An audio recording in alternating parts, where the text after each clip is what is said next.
मोमिनो, तुमको जायज नहीं कि जबरदस्ती औरतों के वारिस बन जाओ, और देखना इस नीयत से कि जो कुछ तुमने उनको दिया है उसमें से कुछ ले लो, उन्हें घरों में मत रोक रखना। हां, अगर वो खुले तौर पर बदकारी की मुर्तकिब हों तो और बात है, और उनके साथ अच्छी तरह से रहो सहो। फिर अगर वो तुमको नापसंद हों तो अजब नहीं कि तुम किसी चीज को नापसंद करो और अल्लाह उसमें बहुत सी भलाई पैदा कर दे।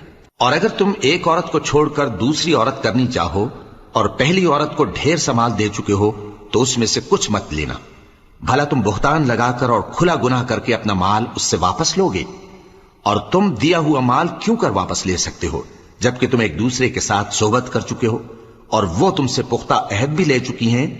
और जिन औरतों से तुम्हारे बाप दादा ने निकाह किया हो उनसे निकाह न करना, मगर जाहिलियत में जो हो चुका सो हो चुका। ये निहायत बेहयाई और अल्लाह की नाखुशी की बात थी और बहुत बुरा दस्तूर था।